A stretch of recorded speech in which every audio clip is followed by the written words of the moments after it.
Nyakoronga juang dakika oskadho 22 tok saa achiel mar okinyi kamoro moro mintiere machiegni twak marwa e chenro mar piny okinyi ma kawuono kwang'yo chal mar piny Kenya Nyakoronga juang wakono mana higa achiel to piny Kenya wadhi e debe e yiero maduong' mabiro mano mar higa mar 2027.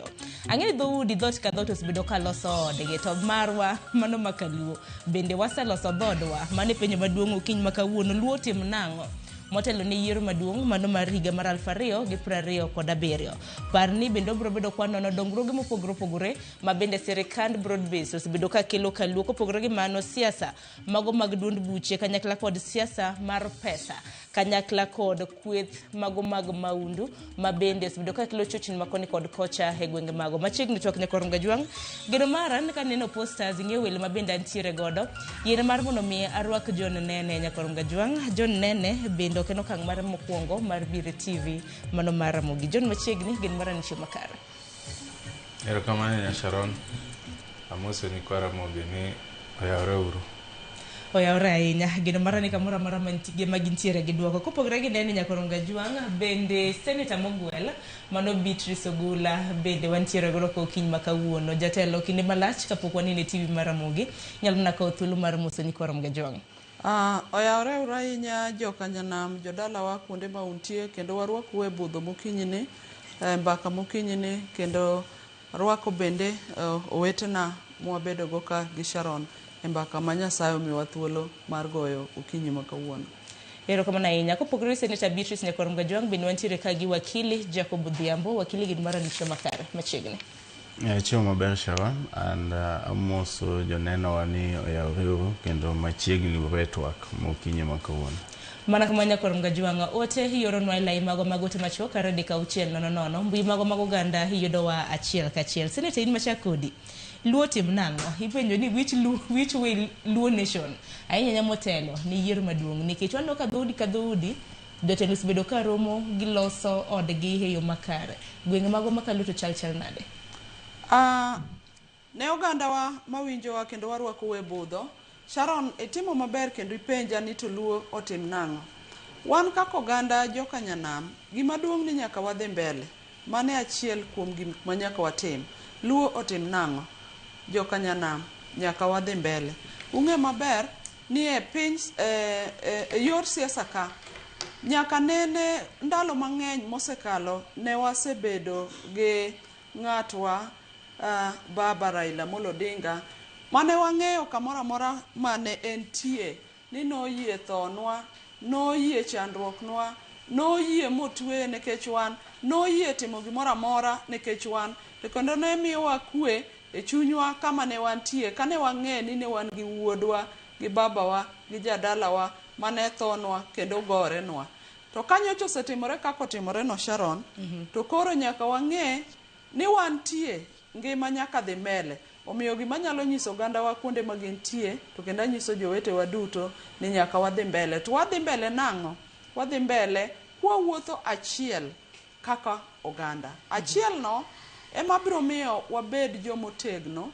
Achiel no ema biro miyo kata kwa chimo gimoro gi ng'ong'o gi dwachwa duto nikech ng'ato ka ng'ato ok nyal yudo gimodwaro kien.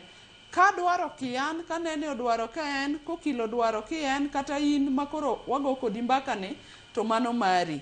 To kwa bedo oganda achiel muatwere, to nitie gik mwanyalo dwaro e piny ka, e telo, kaka oganda, ma bende winjwa, nikech ing'eyo, piny idwaro gi numbers, piny idwaro gi numbers, to kendo idwaro gi kanyakla, to kendo idwaro gi ma ubirogo umakoru kaka chiel. Koro gima nyalo wacho sama achako ni en ni joluo nyaka dhi mbele.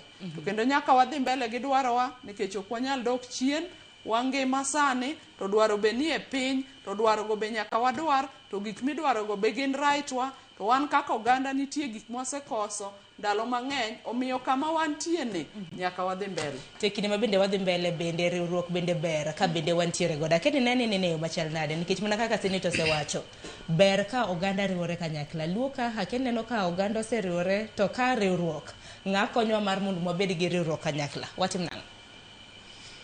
Erokamano ya Sharon. Ing'e ni gima riwo ji e siasa en presidency. Gima communities manyo as a block en national politics. Ka onge wuodu mathiring'eny mowuok madwaro telo maduong', riwo ji bedo matek sana. Nikech jok madwaro telo maduong' no bro dwaro kuch joluo. Manyiso ni joluo gorruok mang'eny dhi bede e yiero matindo tindo mag MCA, governor, MP. To kwa onge ng'ato achiel mantiere e national politics madwaro bedo president, to dhi riwo wa e politics dhi bedo matek. Gima timore Sharon, mokwongo nokonengo bed ni legacy mar jakom ne dhi mbele ka chama mar ODM dongore. Nikech chama no kore mane build legacy mar jakom. To chama nigi kuonde ariyo, en gi telo ariyo. Nitiere National Executive Council, to nitiere NGC mar delegates ma Kenya mangima. In case of a political party leader demise or exit, ka jatelo tho kata kowuok, onengo bed ni National Executive Council bed piny to miyo direction chama. Kobedo ni koridwa yier jatend chama, tiyiere gi National Governing Council. Manyiso ni delegates ma Kenya mangima iluongo, to giyiero jatelo. Jakom pod nie pok kata ka liend jakom otuo, to oseyier jatend chama. Oyiere through what process? Mae gik mokelo koko e ODM. Ok giluwo political party constitution and processes mar transition kane jakom owuok ang'o e telo. Koro mae mobago joluo. Obago ODM as a party. Nikech ODM as a party ni emane dhi unite ji. Nyocha ka wantiere shoka Sharon, nineno ka Bishop Manwango kacha wacho ni when the leader lives without a successor, koko we ng'at makao kare. To chon kane joluo diere mane pod joluo wan more civilized and organized, iyiero jomiluongo ni Advisory Council of Eminent People. Jogi makoro tayo community conversation. To gine mabang'e kendo gidhi giyiero ng'ama biro bedo ang'oa ogai mar joluo. Koro kowa onge ogai, riwruok dhi bedo matek. Ineno? Aya, idhi wacho ni wan gi Dr. Buru, no? Nikech apna chiki wacho ni dong wantiere go gai mar ODM. Kosin Dr. Buru ineni umachana. Ano kata mora Dr. Buru bedo gai mar joluo. Gima wacho niya, process mano yierego emano kotim through the proper channels. Nikech political party is not personal business. Dong sani koro mago mosekadho. Koro wang'yane ni wuoth to koro dhi chana. Donge mami achako ni gi root cause. Kuma problem ae. Koro kuwa bire political setup masani. Wani gi jatelo mobede kom sani. Gi community mare mar jo Kalenjin. Ang'eni governor na osemanyo history kaka wariwore kode Kiek Kukulubanga ma jadog nam. Koro omanyo yo kaka wadwa donje gini kaka joluo mondo koro wasire. But king'iyo jo Mount Kenya, ing'eyo jo Mount Kenya bita gi gik mokadi ariyo. Mokwongo gin bita ni giwuok e sirikal gine magisebedo ka giran over the years. Makata sani the government systems pod gine magimako, CEOs kia ng'ogi mag departments mang'eny pod gine magintie. Gine ging'e mit bede sirikal. Ging'eyo leverages gi development maneuvers mane gitimo mondo gi benefit gi sirikal. Koro giwinj maber. Jatelo masani ni be en aggressive. Koro ng'eno otero gi ng'wech maber. Koro gin gima gitimo, giri group as a community gi yore ariyo. Mokwongo, mondo sirikal manyien ka negotiations biro, to gin pod gi maintain some positions e sirikal. Kata sani gine ma pod gintie majority cabinet. Mar ariyo, gidwa mondo gi support ng'ama chielo election. Nikech election ni, chances mar yombo incumbent is very slim. Koro gidwaro ni gi support ng'amok jarabuon mondo election manyien giwach ni donge nwamiyo u support jok mok jowa koro umiwa support mondo giduogi e sirikal mane kwan magigoyo wan kaka joluo wan gi kwan mane erokamano ahinya mane piny maduong' kwan mane mabende wantiere godo wakil nene yo machal nade Sharon, community wa osebedo kama wantie saneni in the past. If we are good students mag history, to wang'eyo maber ni gik matimore sani gi osetimore nwa before. To anyalo wacho ni bende kata dire Jaramogi. Sama ne Jaramogi tho onge success of ne Jaramogi appoint. To kata king'iyo jogo mane tiyo gi Jaramogi machiegni. Ng'eny gi nokoduogo bedo jatelo kata ogai mar luo. Ng'ama noduogo bedo ogai mar luo ne en wuod Jaramogi. Ma bende no otima gige notiya matek moganda luo chako luwe. Koro an gi yie kendo ni kata mana erigni mabiro mbele. Oganda luo jatelo iwacho ni jatelo wile maj. Nitiere ng'ata achiel among the equals mabiro e maj. Mabed mariwo joluo kamoro achiel. To sani aparo ni gima nyalo wacho maduong' en ni leaders wa mantie sani kaka senator gin ka ginyalo biro together then they give a chance to every leader's opinion. Yani kama gibede achiel no to kuro giwacho ni they are all equal and they respect each other. And they take each other's opinion to get discussed to giwacho ni my direction mwade mang'ata achiel ok nenre ni ene opinion ne nyaka bed carried forward. Kapo nono ni that respect emanyalo miyo the community be united. The push and pull one no suddenly it's because some leaders feel ni their opinions are not does not count kata opinions are not respected. Jomoko bende feel ni gin above the rest. Kuro yudo ka ng'wech rigore kone jomoko pul kone jomoko parne wadhi jomoko parne kwadhi kanyo to kata wadhi wuoto be onge ng'ama dhi winjowa. But ka leaders gi nyalo bedo kumoro achiel. Nikech onge jatelo moyier masani serve Luo Nyanza maonge influence. However little that influence is. Kuro nyiso ni ka wadwa ni wa unite the community. To leaders wagi ng'ama nigi influence matin ng'ama nigi mang'eny wabiro kanyakla e table to wawuoyo gi dhok achiel to wawacho ni this is the direction we want to take. Then the senior leaders jowa bende ma emerge matindo tindo gimbe ok waduong' wigi gimbe wachalo mana joma nacha gi iwinjo kech kasto wabro yudo leader makoro mbele kucho ok sani wabro yudo leader I will take the community forward. But sanita paroni bende leaders wagi agenda monego wang'e kabisa. Any to nkech for a long time Luo osebedo mana kong'eyo the opposition politics. To jomoko osebedo ka weyo ni wan wagore negi, wanenegi gik maricho to walosnegi, lakini gin to giling'e yie kucho gichiemo.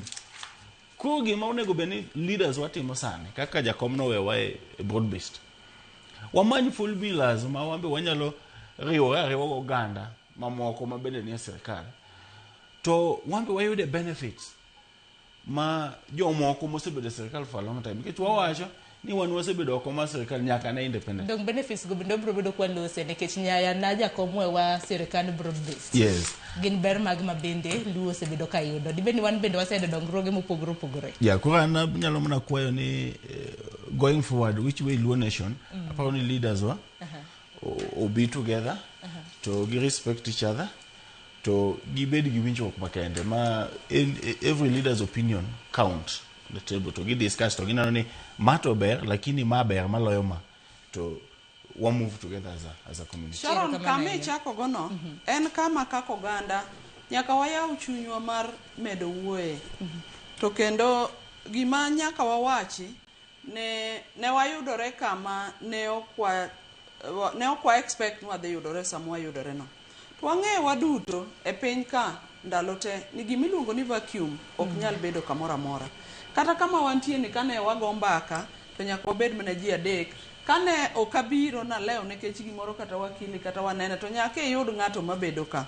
Omiyo aparo ni gima notimore kwa lalo baba ne osetimore to gima dwa najiw ni nok wanyal bedo gi vacuum. To kakoro wabiro e yiero kata ka e gwelo manotim sama baba onindo koyier Dr. Senator Oburu Oginga mayaloga e Senate, kendo ndalo matin ne ang'eye to kendo ndalo matin manasebedeno kendo amedo ng'eye. Achiel nyaka wapar kaka oganda ni kane baba tiyo to ne waneno ka Dr. Oburu ne chiegni e bathe e tichne. Matiende ni mano achiel kuom joma apart from seniority ne e higa to kendo seniority ne e tich kako osebedo experience ma en go. Aparo ni jok manoparo manobedo piny moparo ni sama wantie ni ang'o madiang' watim mondo wakonygo ka, to ne gichopo kuom Dr. Oburu. Aparo ni jogo notimo the right decision nekech of seniority ne. Apart from that ne en ng'ama very close to baba, makata king'iyo to yudo ni gik mane baba timo ne Dr. Oburu ok borgo ahinya. Advice mane timo kanyo notimo. Koro wasechopo mwagik kama wantie no. Jodalawa ung'e maber ni vacuum ok nyal bet. Koro wantie no ka Mose sidhe makoro sani en the substantive party leader mar the ODM. To mana kaka ne wakili osewacho, samaro telo mabedo gi onge kamichano. An pok awinjo ka ng'iyo historia mar oganda wa ne joka Nyanam ni chano ni ng'ane biro bedo kama. Mana kaka wacho en gima emerge in a natural way. Ose emerge kaka wantie no. Gima nyaka wa address kwa dhi mbele ni to wan wadhi dwero kata sani wadwero. Oganda Luo ung'e kaka kuma waseaye gi dongruok wa gi siasa wa, kendo baba ne gima notimo ni wasebedo kwa fight ni kawa gik mwayudo komni to ne wang'e ni dongruok wa to gi gik mamoko mosebedo kathago wa ne koro wanyalo bedo go machiegni. Mamano en right wa kaka joka Nyanam. To wawuoye gimoro bende owadwa nene no wuoye about jo Mount Kenya gi their bitterness. Ing'e ni mag oganda ma kamoro amora ma untie kodgi kata telo kata business kata kamoro amora kaluwore gi kaka ne gichakore telo, gin very bitter nikech gi believe ni gin ema nyaka gibed kamoro. To mana kaka owadwa nene owacho, iyudo kata kamane e sirikal kuonde ma wantie gi gin ema gintiere 80% especially in the senior most positions. Ok ni mano rach, but don't we think kaka joka Nyanam ni nyaka wan gogendini mamoko wan gi right mar bedo kanyo. Omiyo sama gin kanyo no, it means ni ng'eny gik moko kaka timore gi influence. Brother nene ng'e maber ni e telo makoro nitie in this term. Kanyo itimo nonro tiyudo ka ng'ato ne jakom budget.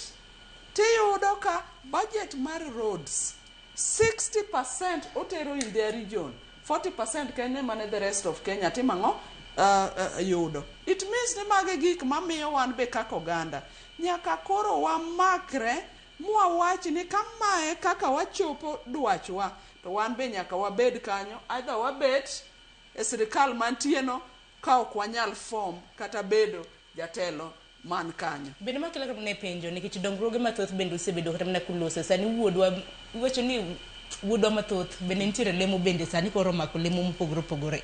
Akeni neno ka jotelo ma bende tono wacho ni samoro na gin gi selfish interests. Jowage bende nyalo bedo godo mana kapok adhier nene mana mapiyo. Ing'eni gik mwawacho ni kata jowa makoro donje sirikal gi, an anyalo wacho ni pod en a very small percentage. Ena gimokirnwa matin. Karibu, jo karibu ne wayudo Mbadi ya CS Treasury, ne wayudo Mheshimiwa Opiyo Wandayi as CS Energy, ne wayudo gi yawuotwa mantie sirikal matin go. En a percentage matin. To percentage matin ni waneno ka yom moro biro nwa ni kare nitie dhoudi manyalo yawre nwa manyiso ni wan gi geno ni kare sirikal ni ka wabedi to koro it means ni dhoudi mang'eny nyalo yawre. Yes, nikech koro luo chako neno ber mar bede i sirikal. Yes. And it doesn't mean ni ber ni and ing'eni gima nyaka wanyiso oganda wa ni ber ni is our right. Wasebedo ka wan denied this right for a period of, in fact jo oganda wasesandore. Kiwuothe kuonde mamoko, wuoth kata kidhi kata mana piny jok makoro neno ka gin entitled. Kidhi yudo nderni man kuro, joka Nyanam, kidhi adhiya kanyo miyudo nderni man kuro, to kidok thurwa tiywaka nikech ineno thurwa kaka ji thagore ne wach ndara to gi gik makamago. Kamano gigo wanyalo yudo by being at the center of power, to it means no ganda wa nyaka wawuothe. Gimoro nowach ka niya, jorieko moko nowacho niya, ni mondo adwa jiwo gik ma jowetewa wacho, ne kidwa dhi mabor to wuoth gi joweteu mondo idhi mabor.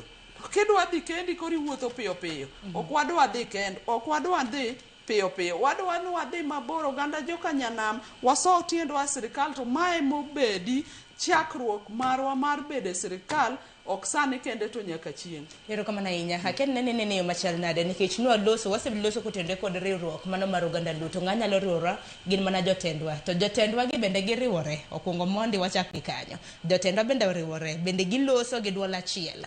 Kapok luo riwore mar mondo mwone directions malubro bido kaka higa mar 2027.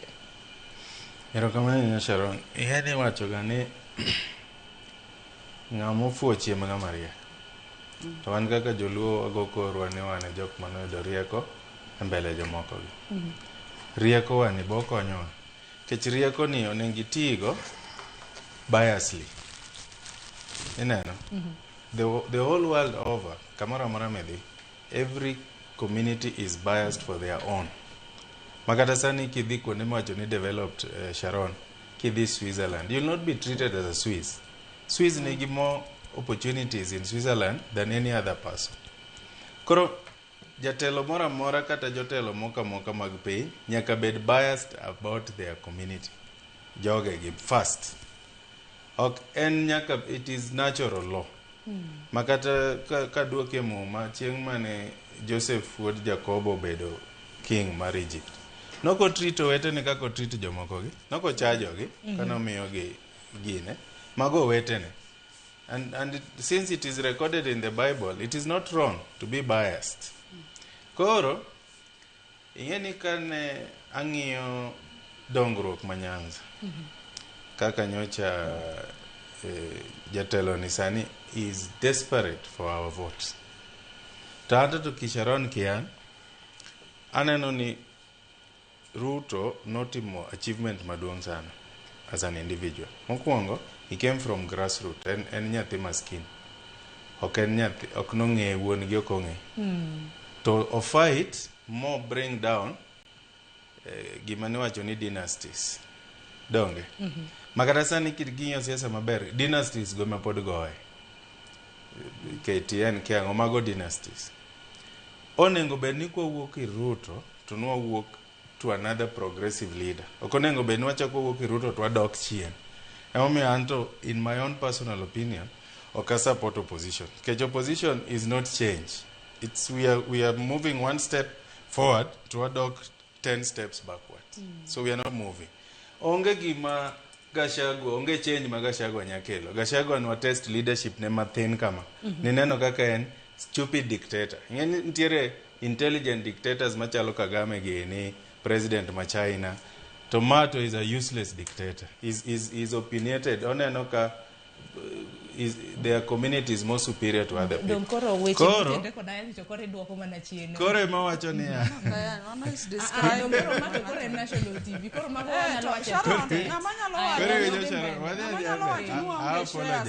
I apologize language.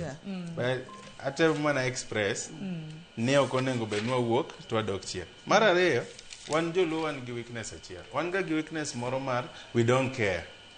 Ingeni wan kaka joluo wasebedo ga kwago kura gi jo western. Western gin shemejiwa. Gin we are closer to them. Okonengo bed ni wawegi ni gidhi e opposition. You understand? Nikech ko bedo ni wadwa strengthen gini mondo wa transition. Achiel kuom discussions mo bed ga godo e aput kaka jo wang'iyo ni what is way forward mar joluo. Wang'iyo ni ya one of the reasons momiyo community onengo support president mantie telo sani and is the only person who can hand over that power back to us. Ene monya miyo that baton among jogi kaka ranyisi mokwongo gin gidwaro gini odognegi. They just playing games mondo gini odog e lwetgi. Lakini ng'ama nyalo golo gini maduoke mamiye jaluo kata kele Western Kenya en mana ng'at mantie telo sani. Makori daro ni koro okonengo bed niya nikech an ka ng'iyo differences mag jo ODM ma kata momiyo Sifuna Babu Owino Orengo gini ringo kando en gi winjruok mathin samoro aneno kata ni kuma ji olute lwetgi aparo nitie kamoro ma ji olute lwetgi ma jomoko odino ne jomoko ok sol lwetgi kanye lakini difference nikech an aseng'iyo Sifuna is a vibrant is a firebrand ok en ng'ama onego bed wished out an aseng'iyo ga telo mar jakom nitiere kuonde mane watime blanda ni ng'ato wuok e ODM to jiwacho no dhi adhiya Mudavadi kane wuok odhi ineno gidhi Wetangula gini kane wuok ne gin underdogs noriembgi ni gidhi dong ne gidhi to giform government ana romo kod gi diere manoriembgi kane wariembogi ne gin underdogs but ne gidhi magiriwore magiloso sirikal koro nokonego bed Sifuna kane neno agreement mane jakom odonjo gi Ruto ka ing'iyo interviews mag Sifuna is also a very sincere young man notemo wacho ni okotamore riwore gi ng'ani en mana ni they wrote down certain things mo feel near the president is not honoring gik mane giwinjore mondo gi form broad based ineno mar ariyo kanyo tigole SG he was fighting he didn't want to go onge gimominya wach ni Sifuna ne mol ni sijui ichule nyocha neno ka Ivon penje ko urumie pesa ok ni nodwa wuok notemo fight mondo timango obed kanyo as an SG nonengo bed ni jogi bede boardroom a political party that has survived since 2005 ok nonengo bed ni gidifa e bath ndara nonengo gibede boardroom mondo giyiere ni okay jomoyier gi wayiere together ok onengo bed ni ngire Orengo gi Dr. Oburu jok madongo ma age gi bosekadho ok nonengo bed ni gi fight over certain immediate gain nonengo bed ni ng'iyo long term dong no ka winjruok nyalo bedo kosineno nade akia podo wakili nyalo nyiso wagine magintie ngane senator nyalo nyiso wagine magine iye but my point is onengo bed ni ok wawejo western gi odog kocha onengo bed ni wariwore as a team as a unit kwa wacho ni support ngani what is our end game nikech Sharon Kenya did on after we are all gone president they serve 2 terms that is the constitution odong give 5 years Kenya will remain 30 years from now most of us will not be existing but the country will be there ngato ok nyal biro gi idea ni Ruto must go so what the country will remain after Ruto is gone koro gimonengo watim sani kata baba nopenjo kapok otho ni go Ruto must go where gimano nengo watim maneno ka dhi kethore en ni ODM nokonengo barre ODM nonengo the as a unit as we still look for someone to take the leadership the party should have consolidated mogik onengo bed ni sani wayao ginene governance ma local nikech king'iyo projects ma jatelo ne ochako gin macro economic development sustainability kaka wadwa kelo benefit to the individual level to the household level en gimitimo gi governance president osetimo national development projects oketo stima oyao roads oloso ring road oloso factories how is it going to benefit the community mano koro governors ema spearhead to koro governors wagi what is their track record gin gitimo ang'o mondo mi development ma president ochako gi the community can feel them if the cotton industry is being revived how the cooperatives organize mondo ji ochak benefit at individual level if the sugar factory is being revived how are the people selling their sugar cane is it still through the companies infiltration mar sukari ma Brazil tilos a factory how are they preventing that mano dwaro ang'o solidarity between the local leadership to koro local leadership ma wan go sani ni ji onengo ng'i track record gi gima an kenda kwedo Sharon en zoning inano zoning masane jogo kasrego gi it is to favor the sitting leaders to begi yao ne opportunities kaka wakili gi ni joma tindo mada donje sirikal gi mondo donje koponwa support Ruto we should also accept his party okonengo beno wacho ni support Ruto kwa dwari UDA Nyanza what is that it should be allowed so that parties at the grassroots ngeni gima jo rabuon yolo wago grassroots election gi compete fairly iyudo ko year party giyiero ga individuals so giyier party as a block wambende onengo jogo ya opportunity onge gima giluoro. Erokamano ahinya. Kar Mogik opportunity apenjo senator.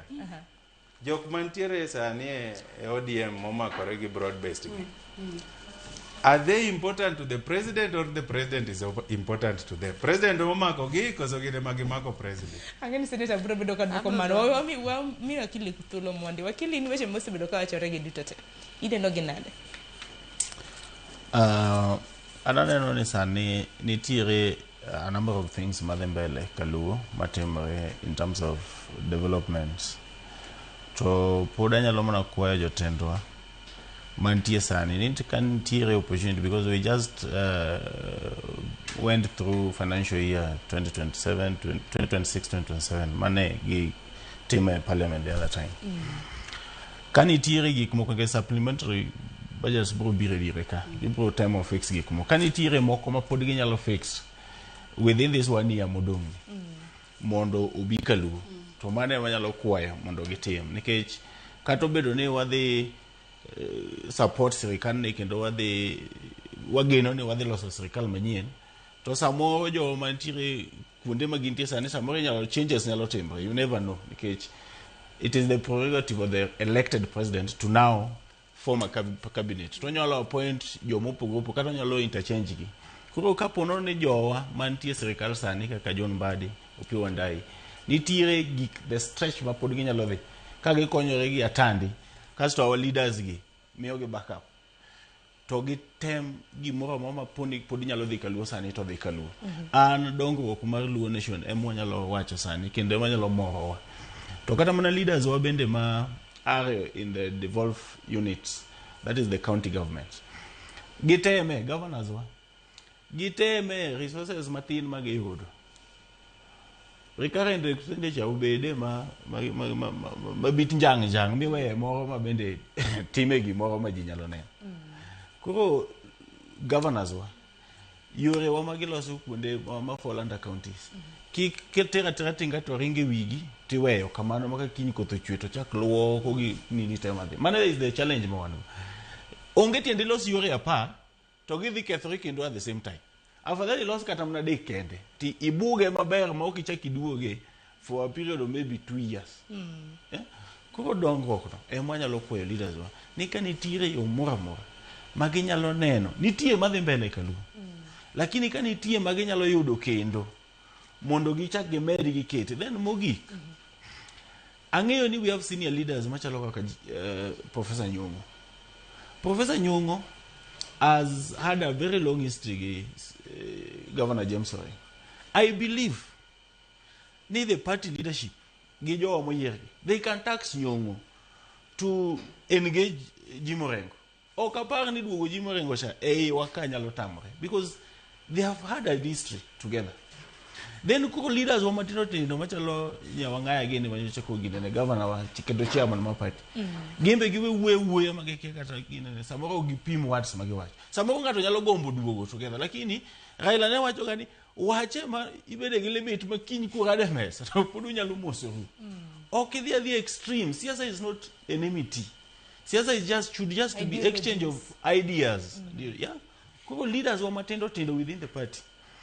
Bende kik bed gi ngwecha ahinya. Aneno ka by the way they should learn from Nyong'o. Nikech aneno ka tinde Nyong'o bende okuwe mang'eny kata gik milando magine. Ipo mana ne kiweni onge broad based tinene ka ene moloso pathway to Singapore. Poko yodo president or hand over the document. Iwinjo. Ko Nyong'o gini nyalo konyowa mondo gi mediate between these teams factions mondo waduog together as a community then we move forward as a community. Mane manyalo bedo erona kata gombona ka wadhi mbele.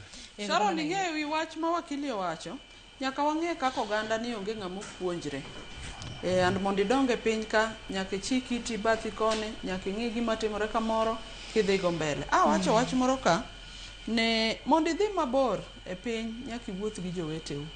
To bende wa learn from the life mar Baba Raila Amolo Odinga.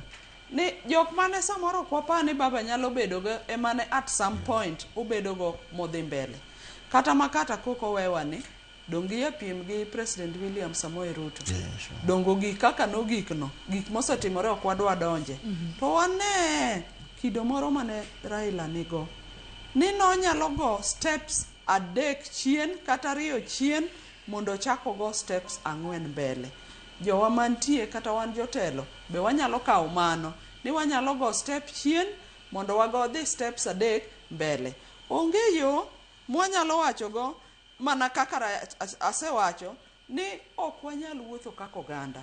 Watemie mondo ka wadwa dhi mbele to wawuoth kaka oganda, wa listen to everybody. To bende wadwa nene owacho gimoro ka e wach party.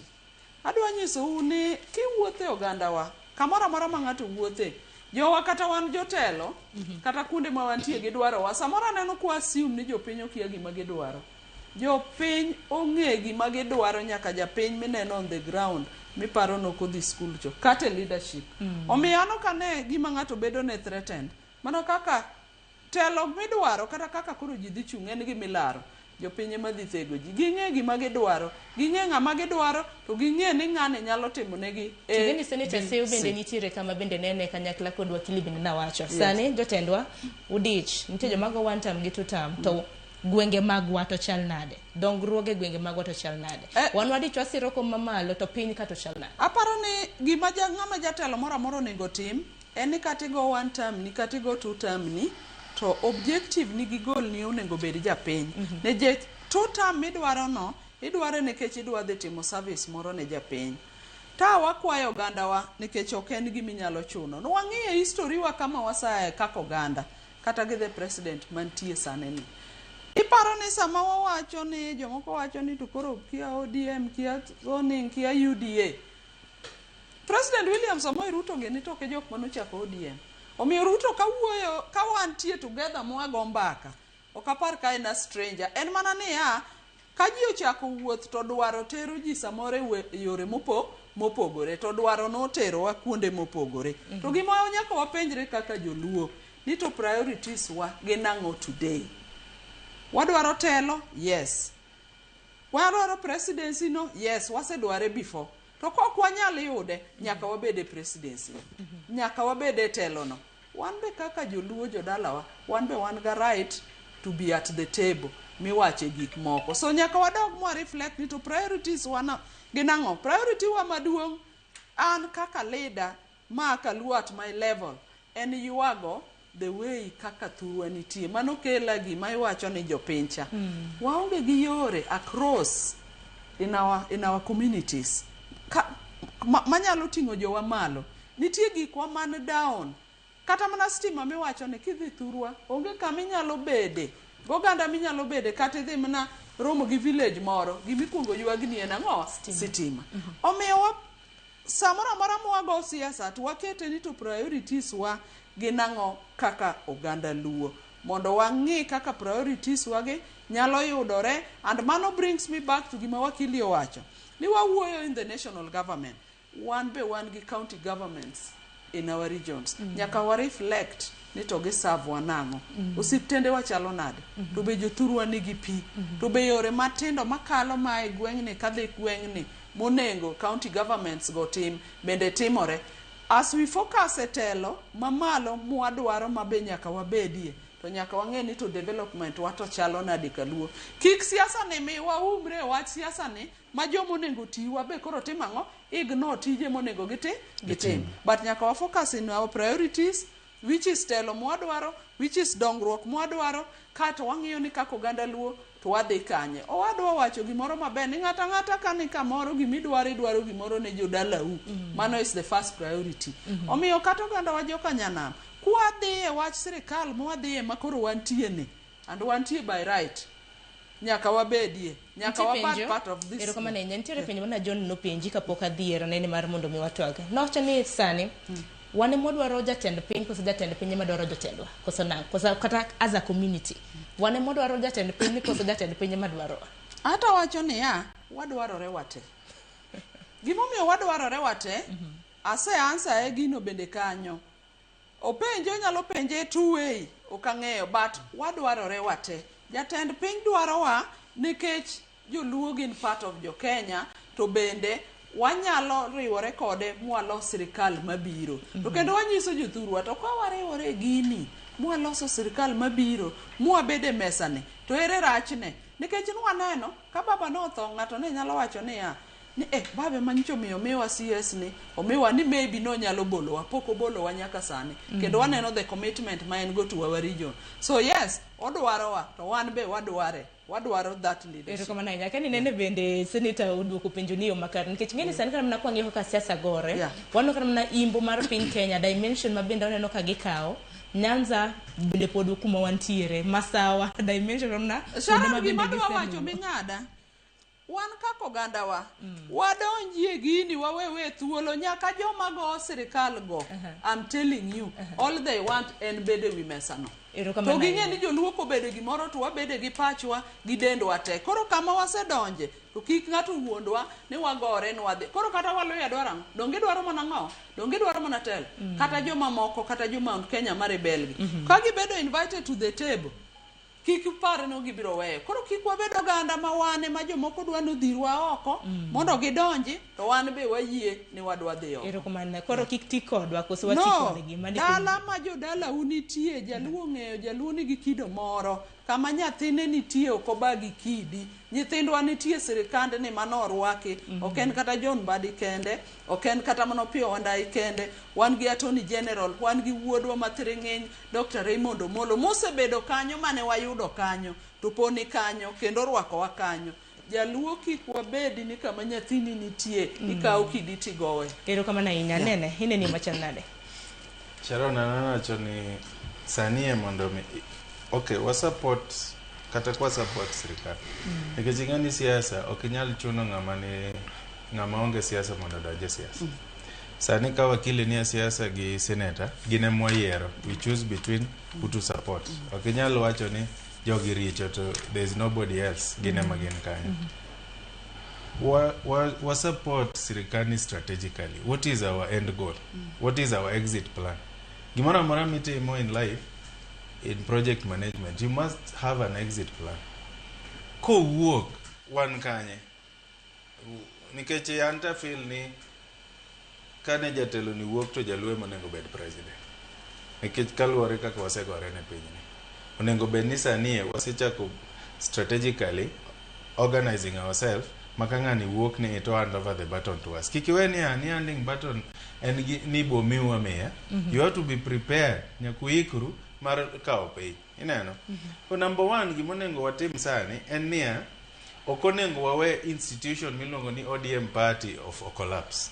Number 2 monengo be ni sani gimane jatelo ni timo anto ta feel ni ngamo yer kaka jatendo gai mar jaluo sani okane ka en gi nguvu ahinya. Mano is my personal opinion. The first thing monengo tim sani onengo be ni okao a committee of experts to build ODM as an institution. Mondo institutionalism mar ODM kik collapse. ODM was a national political party. It was not a Luo party. ODM had a very strong hold in the coastal region and northeastern region. Sanie, sama wuoyo kodini, there's a delegation manyo wuok northeastern odhiromo gi Gachagua. You understand?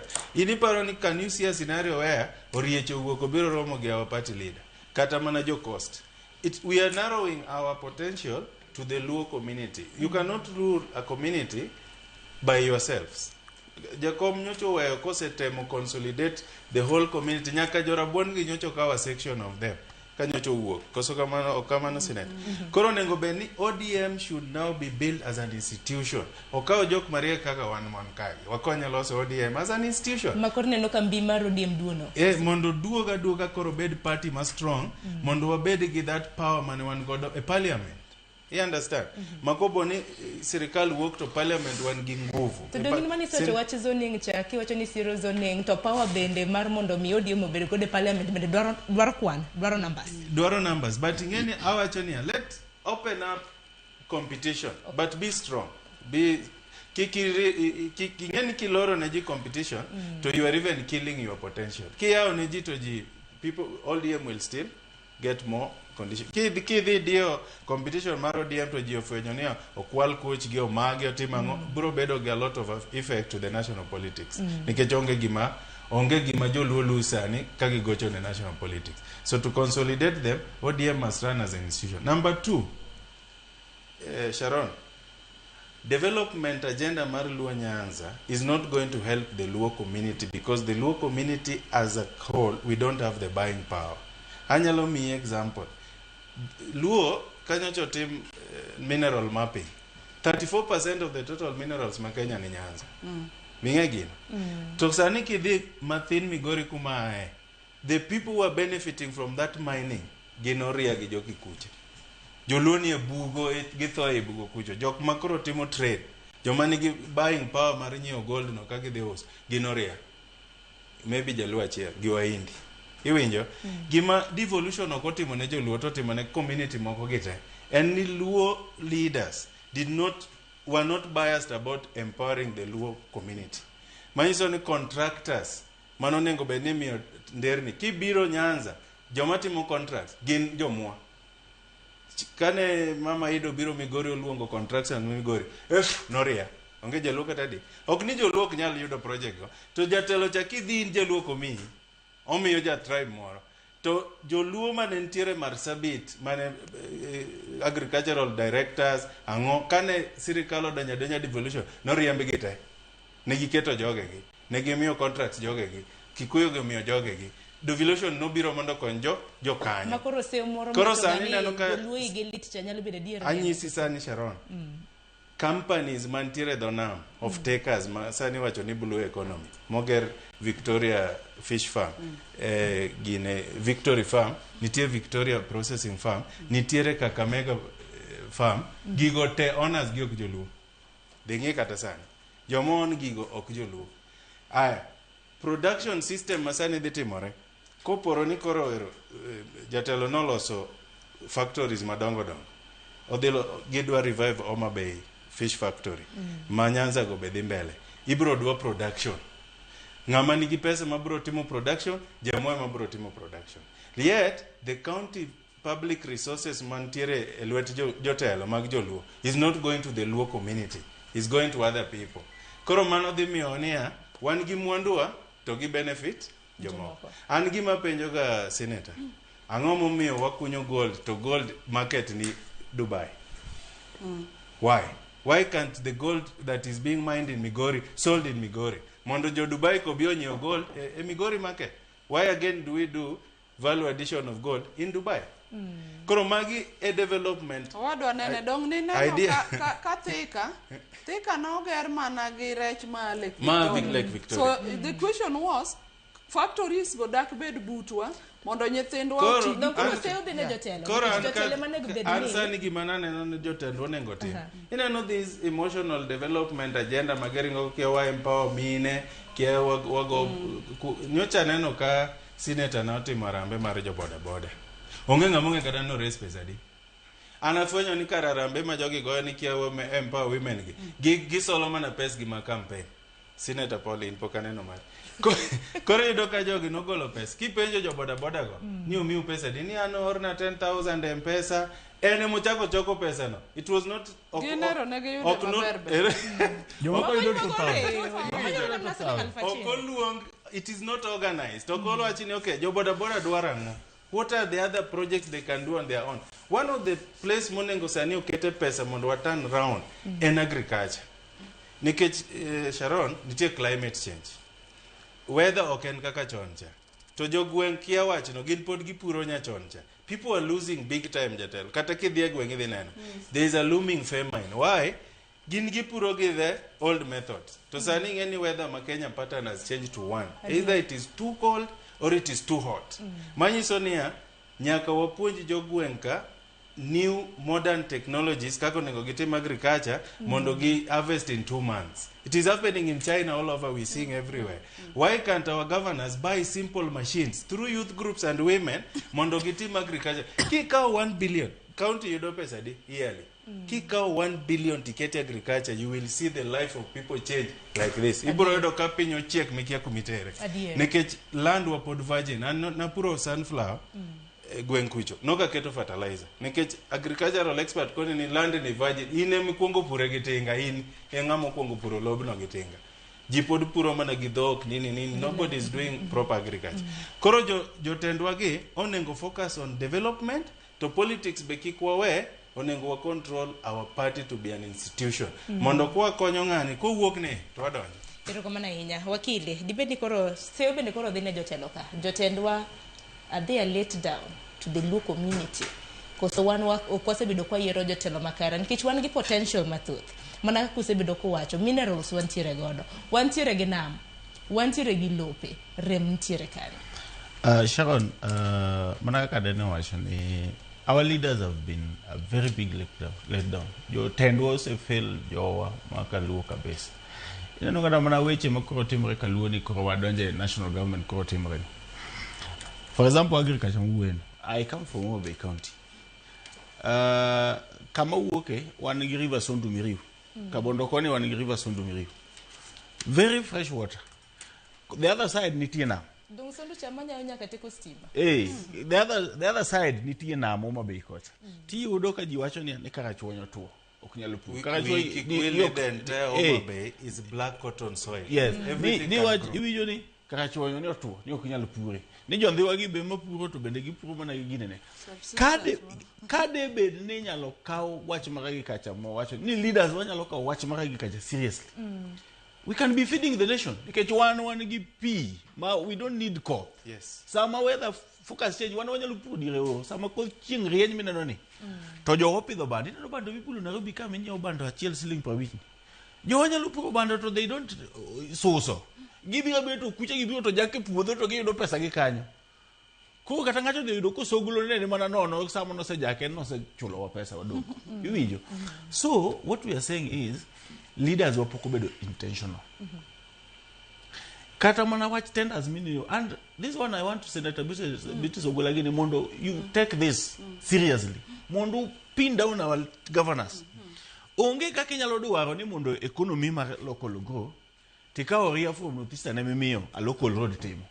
Koti kore certificate nite chule to pesa ne die bank ni Nairobi. Locals don't ka onge pesa. Ko pesa biro ga circulation ma pesa chiro bi. Pesa biro ga 13 billion. Indi ke pepa ni 6 billion was for development. To 6 billion ite odok na Nairobi odomoko do the Guinea. There is no money circulating egwenkacha. So our leaders must be very intentional mondo wa empower jowa. Because the moment Majowa will be empowered, to even the risk, magin security and everything, dog pain. Nike geodate. Ji te yudogi magetemo. Then, lastly, apparently bende our leaders wabeda ne uru bende gi unity of purpose. Wangi urunia, ango, ingini jo machalo tombo agini, in your history, negin visionary leaders. Tinde waonge leaders ma visionary. Gik mane tombo agini na nyiso ngato the other day ni tombo yotho kapoko nyuola. Professor Magoha nyocha ko last year. People are forgetting there existed somebody called Professor Magoha to bedo nyaga vice chancellor my University of Nairobi. But tombo ya mane bende kata sombe no to the level ma ngane gede ma Magoha gini podiji buyo ko mboya ka ndege nyaka wo. Why? Because of things they did, things they stood for, visions man again go. Ogaye ma Raila mulo dinga ni jiwuyo kume ji okbiwe wuyo kum Raila kata wabro tho pod ji ntenda wagi jomo ko bo biro wuyo kum Raila neki chango because of the vision. Ko leaders wagi bende kikwa bed gi short term goals kikwa bed mana selfish leaders magin gine no mana ka bende ngamanyalo no 30 years from now penjina ni 30 years from now erika ka area na maritoni bro bed kinyalo bedo in that way, in that manner. Taparonia kaluo wanyalo dongore. Wanyalo bedo gi expansion mar gik moko. Then wangiye ke yo ma factories bende wanyalo kelo kaluo. Kech factories ge ma miyo the economy dongo makaluo. Wa fight uru someone ge relationship maber ge president. Wa fight uru ginene cha Homa Bay fish ni Homa Bay processing. Oduogo Homa Bay kacha. Ogole thika kucho. Okele Homa Bay ka gold minene wacho wa fight urwa yude kamoro minyalo time gold refinery Homa Bay kacha testing mag gold mitimo ministry maloko gibe develop ke gold onge Nairobi ka tamana kembe maloso chele nikech no kata mana koro yawa Kisumu wantiere go chele Migori wantiere go chele Homa Bay bende neno kana losnwa tibia cha to kingene ne jogi owacho gimoro ma very important manyaka wawachi ni otnane gi wakili wawacho ni wa fight uru gigi obedi to neno kelo gimoro ma wan be wang'eyo ni nyaka gigi kosebiro to jomoke ma benefit And that brings me to leadership. Yes. Ne joka nyanam gima nyaka watimuru awuoyo wach priority. To kata tenders miwachogi, iwinjo ka jowadwa gi wacho and en gima ji ong'ete ni tenders madongo go jomoke matimo. Matiende ni kosetim gino korwa to benefit mae titero kamoro. Jodala wadong mana jodalawa dong mana gitimo gige lwedo. Dong mana gitimo gige lwedo. Kuondego nyaka wachenji. Tadwa ni mondo awachi kapok wadhi to the next thing, this issue mar agriculture ma jowetewa okelogi. Ing'eyo ni thurwa mana kaka jowagi osewacho, through agriculture wanyalo amalo. To nitie gik ma nyaka sirikende wabe konywago gi jopiny. Ei agriculture ka agriculture ok nyal survive ma jothurwa amalo ka gik machalo services, machalo extension services. Mane jothurwa nego. Ineno sani jothurwa, jipuro. Jothurwa are on their own.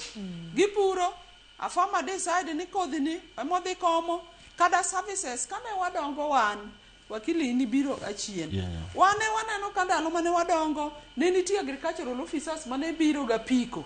An kwaro wane japur mar pamba, to gi other things. Gibiro at the right time, ka koth pok ochwe, gi prepare farmers, ni koth biro chako chwe kama chalo kama, magi seeds monengo pidhi, kose pidh gigo, giduogo ging'iyo ni to puothego chalo nade. To sani, jopurwa makarwa, dhi mana kia e veterinary kia ng'oa duka moro, ka puothi kata mana jambi tuo, to gidhi mana duka moro, gi procure private services, nikech extension officers are not there. Manyiso ji kata species monengo pidhi at what period. Ing'eni piny lokore, wan gi emerging issues. Piny lokore, mana kaka weather be lokore. So agriculture kanyo nyalo kelowa up wate. To ega agriculture kanyo kata ka jothurwa opuro, to wang'a yore onge e kor gweng' mang jothurwa ting'o go mwandogi katere e chiro, kagologi kagidhi kamachielo kamano. Chiro nitie mar all these goods, nitie market. Wang'iyo large scale, ok wang'iyo small scale. Wang'iyo small scale gi. But even at the small scale, jothurwa thagore seriously. The issue of wang'ayo. Ing'eni jotelo asebedo kanyiso ji kata ka gombaka. Ni kata kana bedo governor, kata bedo ma president, kata bedo mana MP. Onge gima gino dhi konyo go jopiny because onge gimidhi idhi timang'o, ok idhi tedo ne ng'ato chiemo kimiye. The services madhi chiwo as a leader ema jopiny odich go. Am I able to bear gi vision manyalo ng'e ni kama dwaro no problem ma jothurwa go gen gini monego atim negi in a priority kata wakonyogi. Gima nyaka wawachi ni jothurwa thagore wherever they are, they struggle on their own. We must ensure ni services monego mi jopiny yudo. Nyaka wa ensure inano mana kata mana osiptendewa, wan go osiptende. I'm telling you, somebody they would have very bad scene with the hospitals.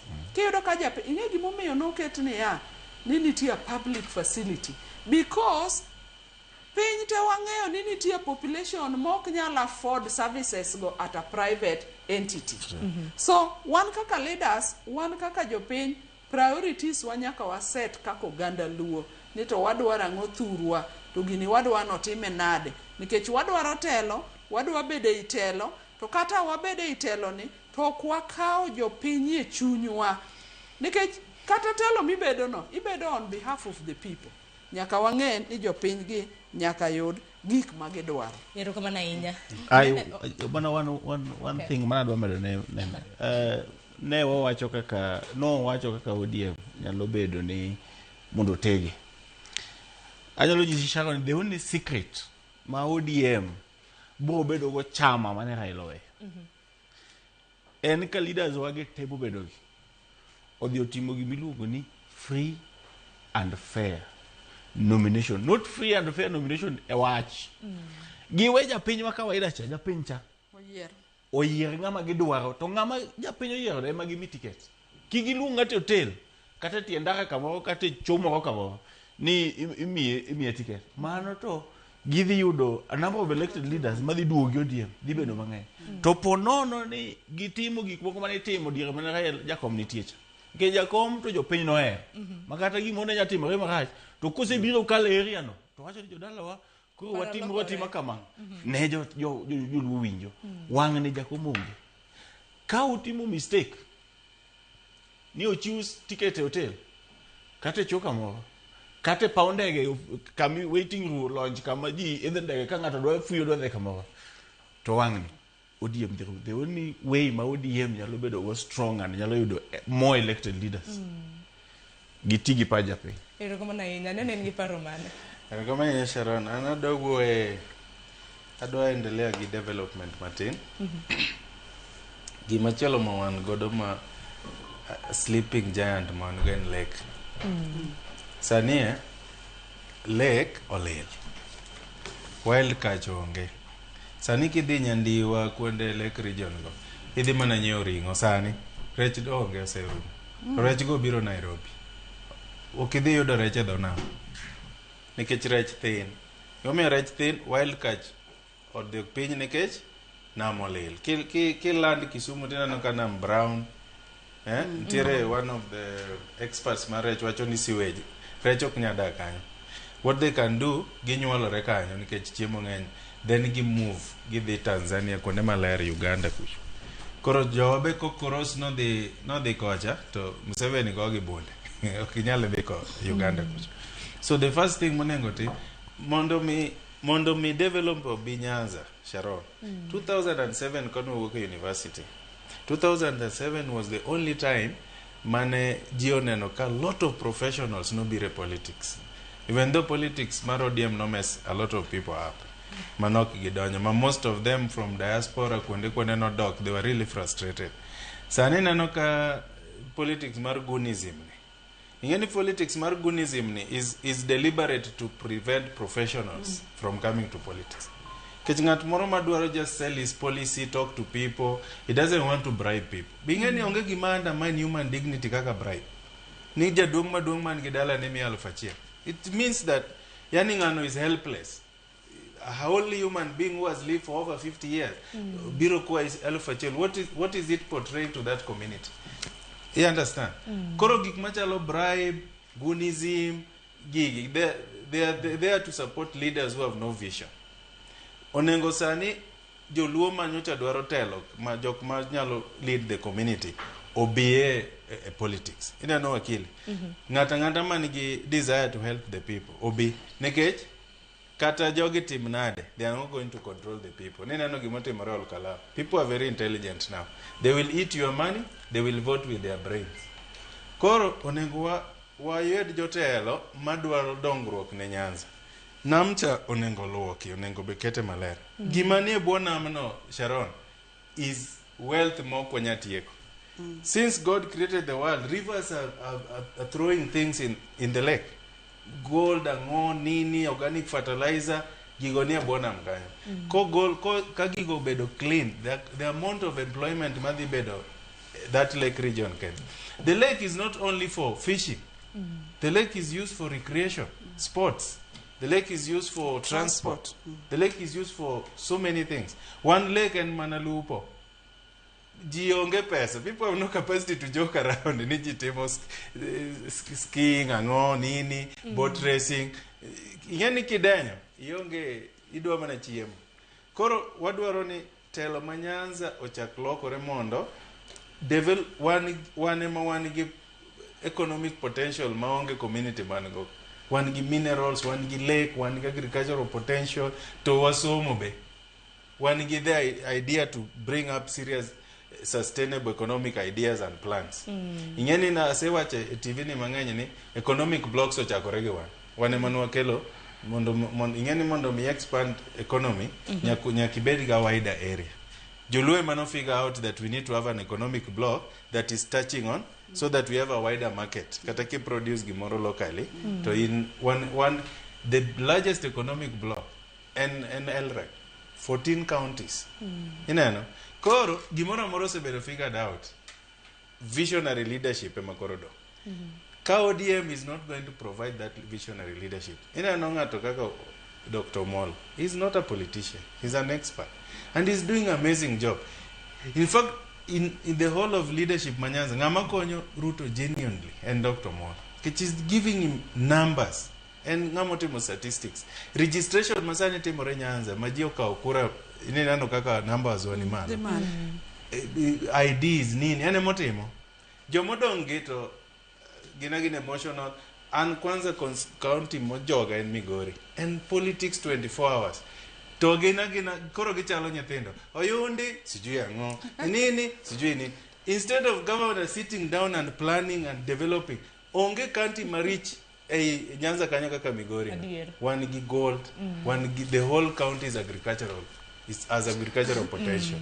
To mondo mikoro ng'anyo develop, mondo jogi obed piny mondo develop. This person who wants to be governor is a member of parliament.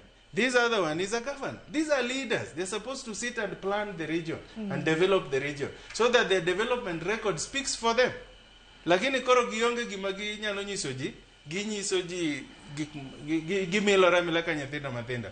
They dala kosok di. Oyundi sijui nini. Kia ngon, what kind of nonsense? Shara nado wacho niya, owadwa osewacho.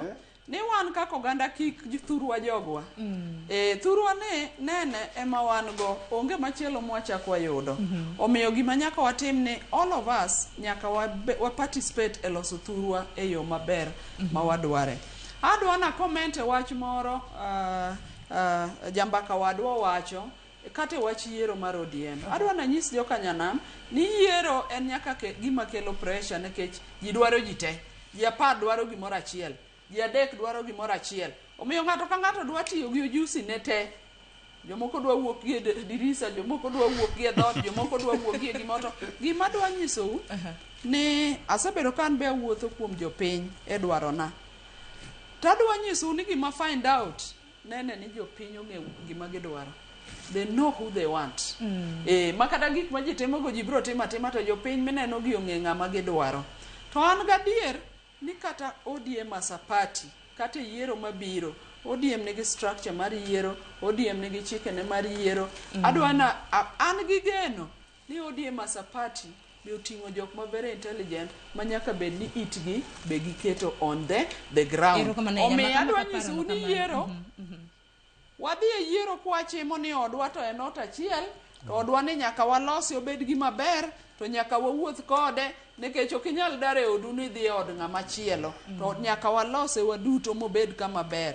Lastly, e wach patika, nitie gima owadwa wacho ni ok one ka Dr. Buru the leader nigi ngufu maber. Hata dwa miye the confidence ni anto aneno ka en gi ngufu maber. Gima nyaka wang'e kaka oganda ni ji ok nyal bedo machalre. Ng'ato ka ng'ato nigi unique ways ne mag timo gige. Tang'e ni ochiko ite kendo neno gik matimore kendo biro protect and preserve the party. Ni onyalo bedo godo en mana ni kisera mano mar lombo kata mna dhot moko kik bed mana ni ODM beda ni en gir duo kende obeda national party. ODM ok wanyal timo mana paro gi jotelo mamoko e gima nene na temo. ODM ne en gimo chake mar gimo jo Kenya duto te. Erokamano ahinya. Waka yo matinya koronga jwang dakika 30 tok saa 2 mar okinyi. Pod ogo kang' mar 2 biro bedo kwa tieko to bende ODM mabendo walose ni wang'eni ODM be nitiere koda higni 20 gi sani. ODM bende dhiro dwaro. Gidwaro ni koro yiero maduong' mar higa mar 2027 kapo nono ni ja UDA bedo president, ODM bedo deputy kata vice versa. Manen baka mabendo biro bedo kwa goyo bang' yo matin kik dhi mabor.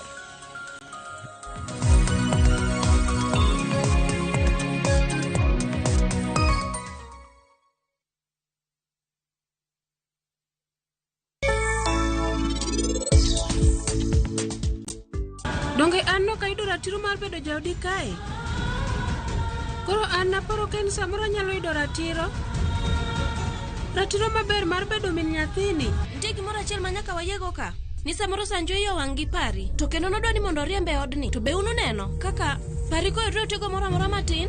Sanjo temo matek mondo en orese. Kapo ni Rajan biro gola diera kuom Ragu. Kapo ka Shoko chopo ka ing'e gima biro timre. Onge ng'ata ng'ata kae ma biro reso ngimawa.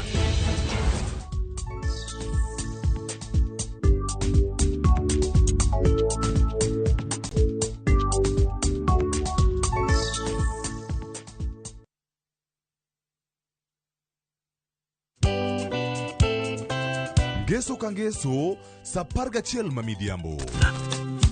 Mbamba toko, koma ye. Tudri koda ngeso ka ngeso, saparga chiel mamidhiambo e chenro mar tiedero. Oka. Kama wabro budho manyanga. Yasono. Kawa kelo ni ngolo motimo Cathedral. See you there. Tiedero. Ngeso ka ngeso, sa 11 mamidhiambo. Mana e Ramogi TV.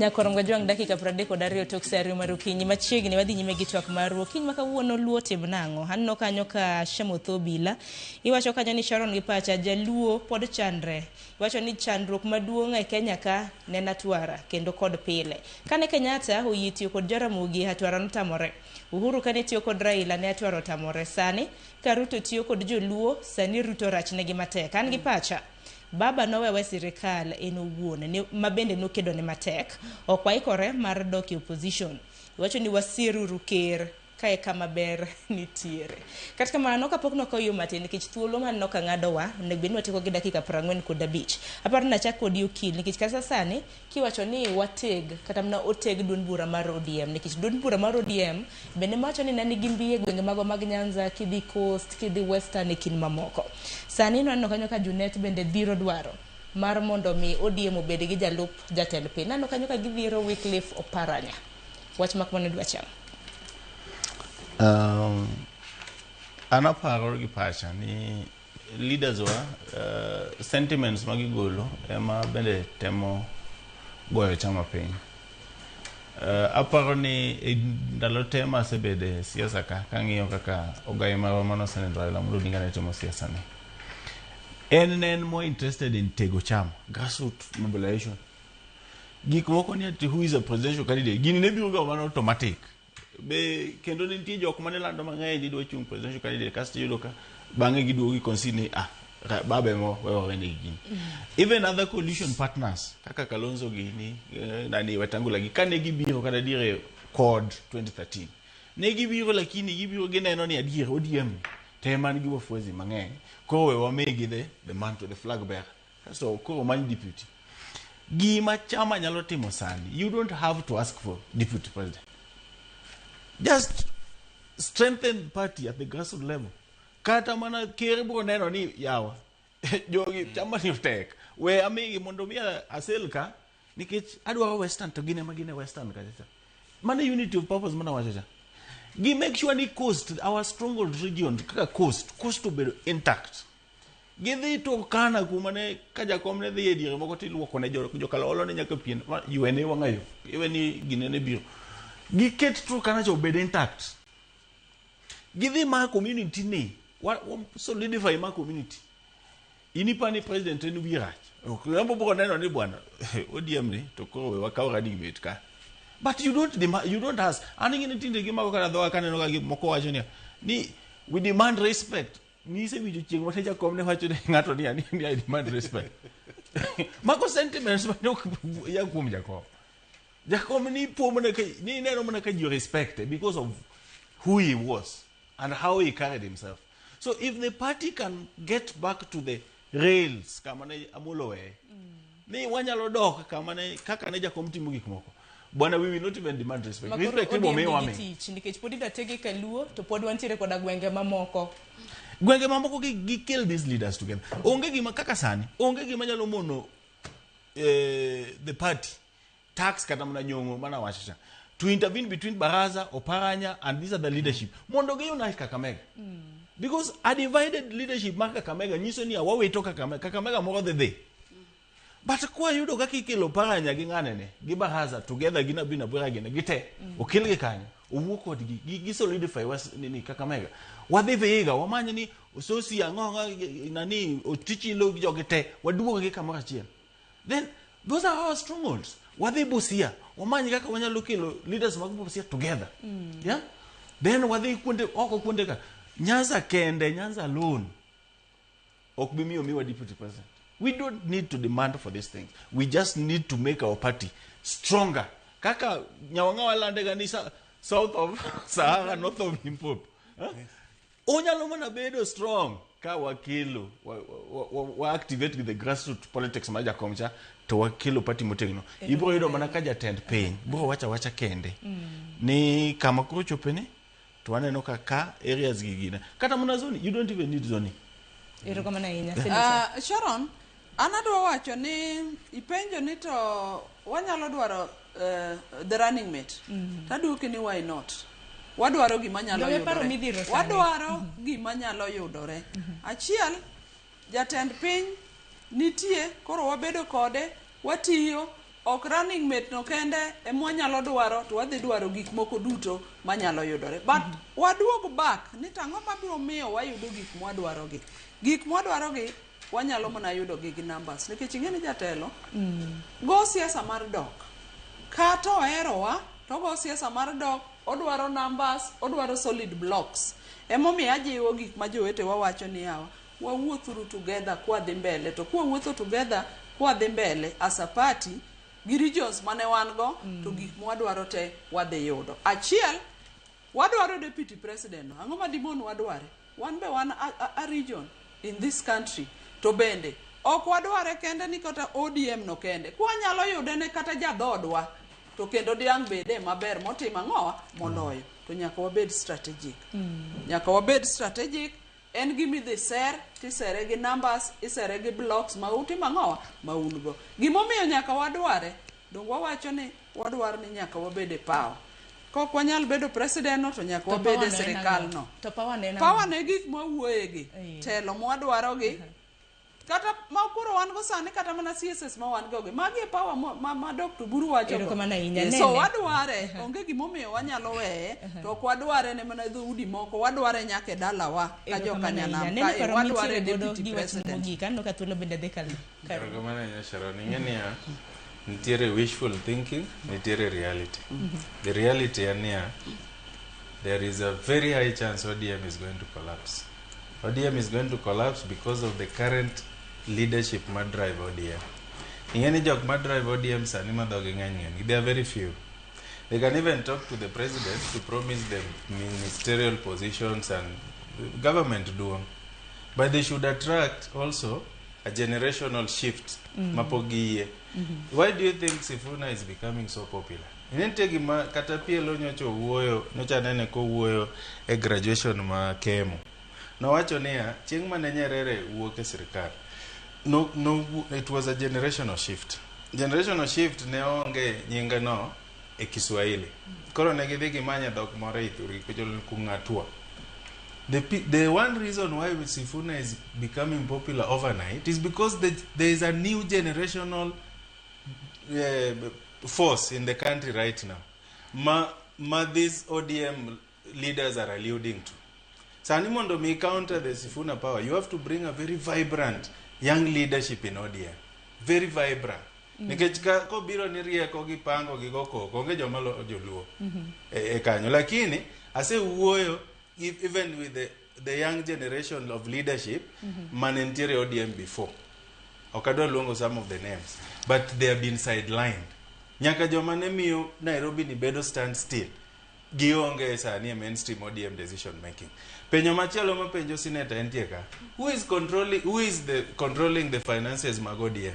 ODM apparently the current ODM. Otucha gin koro gin broke, they are depending on the president to give them money weekly akiama gidhi go the ground. But ODM is known to be a very big party. Sharon nengi yie na ko Sauru. Ere finances mag ODM mondo mikoro ODM owuoth ki ODM because ODM even they owe the government the government owes them 12 billion. Sama government owe 12 billion gin gadi e coffers gi and who controls that money manager Kapesa no is not put on the table to run the political party infrastructure. Ni jogo bira gin gidanyo koro gikwayo pesa ir president. They are even a burden to the president. Emo na penjo senator mokwongo niya. Jok masani ni ODM gi. Are they helping the president koso president makonyo gi? Jogi ko papani sani Ruto bolo gi ni pangla to miyo watelo wan gi wakili sani. Wanyalo riembo ODM adwana wachi ni ODM en party manyaka nang'ene gi structures maran, including all the departments mag organization bedogo, including the treasury mar the party, including the finance department mar the party. Koro kapar ka ODM en kama inyalo wacho ni ok wang'e kaka warana wa finances. Gima ng'e ni kata ka baba netho ne wabedo owed 12 billion. And in my assumption, pes mwatiyogo gin pesa, part of the 12 billion mikelo matenten. Ung'e ni sirikal onge gi pesa, onge pesa miduoko dichiel. Ni miyo ji dichiel, nyaka counties gi miyo mana pesa mosmo.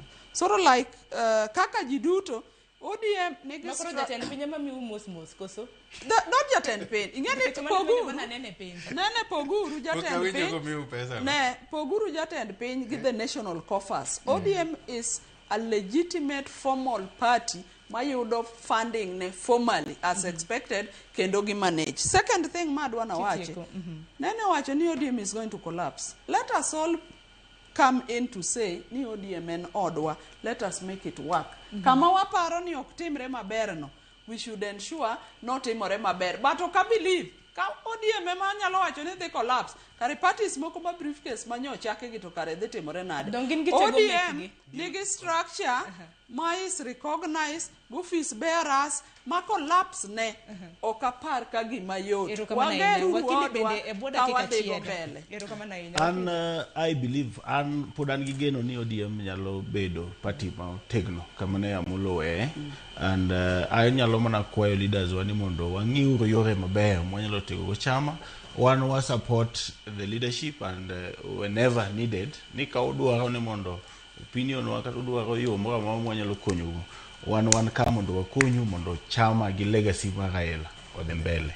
Ne jo makaluo madi Nyasaye bed kodu to ne yudhewa wach mar gunizo kik ng'ato tikodi marach, kik mi 500 ne dhi go ng'ato kata dhi ketho mkutano ng'ato. Inyalo hinyori mi yud kitiyo gi pesa mang'eny maloyo 500 manomina. Erokamano ahinya, hagoni erokamano ahinya. Beatrice pod iting'o mana badi. Ating'o bada nikech awoni miwa the remarks. Gima dwana nyisu joka nyanam.